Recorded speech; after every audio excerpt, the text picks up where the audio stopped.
मेरे सभी व्यूअर्स को रक्षाबंधन की हार्दिक शुभकामनाएं। देखिए, आज वीडियो बनाने का मन नहीं था, सच बताऊं तो, पर मैंने ऐसे ही अपनी बहन से पूछा कि तुम्हें पता है रक्षाबंधन क्यों मनाते हैं? बोली नहीं। कहा अरे ऐसे बहुत सारे ऐसी भाई बहन होंगे जिसे अभी तक ये मालूम नहीं होगा कि रक्षाबंधन हम लोग क्यों मनाते हैं, कब से चला आ रहा है ये सब सारी चीज़ें। अगर जिनको पता है उनको तहे दिल से शुक्रिया और धन्यवाद कि आपको कम से कम रक्षाबंधन का मतलब पता है कि रक्षाबंधन हम लोग मनाते क्यों हैं।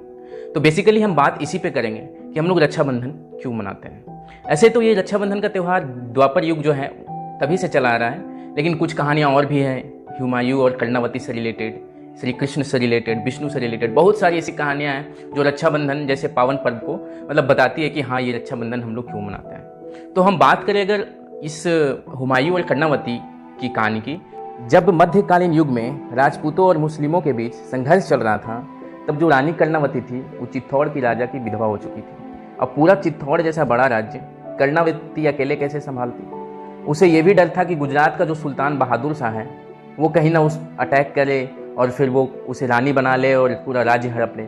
तो उन्होंने अपने कबूतर की मदद से हुमायूं से मदद मांगा। मतलब कबूतर की मदद से कहने का मतलब ये हुआ कि उन्होंने कबूतर के माध्यम से एक रेशमी धागा भेजा और हुमायूं से मदद मांगा अपने राज्य को बचाने के लिए। और जब हुमायूं को संदेश मिला कबूतर की मदद से, तो उन्होंने रानी कर्णावती को अपनी बहन की दर्जा दिया और फिर उसे उसके राज्य का पहरा भी दिया। और कुछ कथाएं जो है वो द्वापर युग से भी हैं, जैसे भगवान श्री कृष्ण का है। कृष्ण के सुरत देवी नाम की एक चाची थी, उसने शिशुपाल नामक विकृत बच्चे को जन्म दिया था। बड़ों से पता चलता है कि जिसके स्पर्श से शिशुपाल ठीक हो जाएगा उसी के हाथों से शिशुपाल की मृत्यु होगी। एक दिन क्या हुआ कि श्री कृष्ण भगवान अपने श्रुति देवी नामक जो चाची थी अपनी चाची से घर मिलने गए और श्रुत देवी ने शिशुपाल को कृष्ण के हाथों में दिया। और जैसे ही शिशुपाल को अपने हाथ में श्री कृष्ण भगवान लिए, वो अति सुंदर हो गया।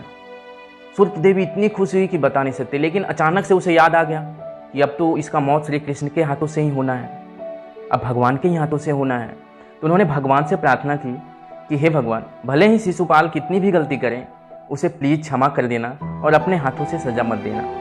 भगवान ने कहा, चाची मैं वादा करता हूँ कि मैं शिशुपाल को सजा नहीं दूंगा, पर एक शर्त है। उन्होंने बोला, कैसी शर्त? उन्होंने बोला कि अगर शिशुपाल 100 गलती से ज़्यादा कर देगा तो मैं उसे माफ़ नहीं करूँगा। जैसे जैसे शिशुपाल बड़ा हुआ और बड़ा होकर वो चिड़ी नामक राज्य का राजा भी बन गया। वो बहुत ही क्रूर था, अपने राज्य के सभी प्रजा को बहुत ज़्यादा तंग करता था। और कृष्ण चाहे उसके रिश्तेदार, तो अकड़ तो होना ही था। अब वो कभी कभी श्री कृष्ण भगवान का भी अपमान कर देता था। एक बार भरी सभा में वो श्री कृष्ण भगवान का बहुत अपमान कर दिया, लेकिन ये आंकड़ा उसे पता नहीं चला और ये आंकड़ा 100 से पार हो चुका था। क्रोध में श्री कृष्ण भगवान ने अपना सुदर्शन चक्र उस पर प्रहार किया और जैसे ही उन्होंने सुदर्शन चक्र उसके तरफ फेंका, उसका सर धड़ से अलग हो गया और इतना तेज सुदर्शन चक्र फेंका था कि श्री कृष्ण भगवान की उंगलियां से खून बहने लगा। सभी राज्य के जो कर्मी थे वो भागने लगे कि कपड़ा लाने लगे कि किसी तरीके से बांधते हैं इनको, लेकिन द्रौपदी वहीं पे खड़ी थी। उन्होंने अपनी साड़ी का पल्लू फाड़ा और उंगलियों में बांधने लगी। श्री कृष्ण भगवान ये देखकर बोली, शुक्रिया बहन, मैं भी तेरे काम आऊंगा और तेरा रक्षा करूंगा। और ठीक एक कहानी तो पता ही है आपका कि द्रौपदी का चीरहरण हुआ था।